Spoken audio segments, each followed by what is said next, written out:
While blooming flowers and sunny spring weather are a relief for many, the warming environment can be a double-edged sword for migraine sufferers.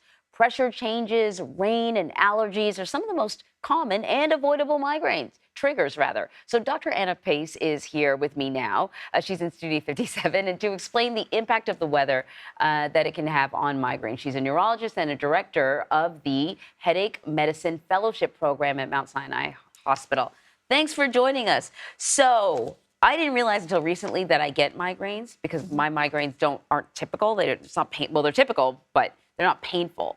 But I didn't really consider the impact of weather. Now I'm going to start to keep track of it. Can weather really trigger a migraine? Oh, absolutely. Any change in weather, especially changes in barometric pressure, season changes, or if it's particularly very hot, especially in the middle of the summer, it can make people more vulnerable to having migraine attacks. Do we know kind of like what's happening, why a shift in the weather would do that? We're not entirely sure, but what we do know is that people with migraine, the migraine brain really likes routine. So anytime routine is disrupted, that could be things, like missing a meal, not drinking as much water, not sleeping as well, can trigger an attack. But especially with weather, if there's any fluctuation in temperature, especially if allergies are fluctuating as well, or if the pressure changes, big storms, especially like what we've been having the past week, can make the brain more likely to have an attack. Okay, so that's so interesting about the migraine brain liking, sort of stability. It makes me wonder about what the triggers are, because I always thought the triggers would be physical. I mean, I know we don't know everything about it, but are the triggers, a physical shift in the brain, or is it chemical? Do we have a kind of, what's the science behind it? Yeah, it's a great question. Yeah. So what we know about migraine, that is a very complicated biological process, and it's electrical as well as vascular. So there is a change where there's activation of the brain and all of the nerves start firing when they're not supposed to be firing.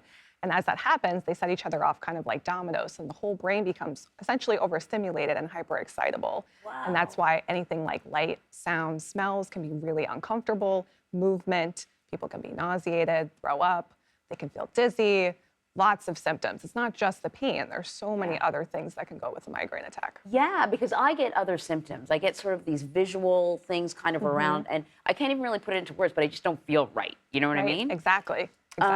So then how do you avoid getting a migraine? I mean, it's springtime. I mean, this is the weather. Yeah, unfortunately, we can't control the weather, but what we can try to control is doing anything that can help reduce any other potential triggers during that time.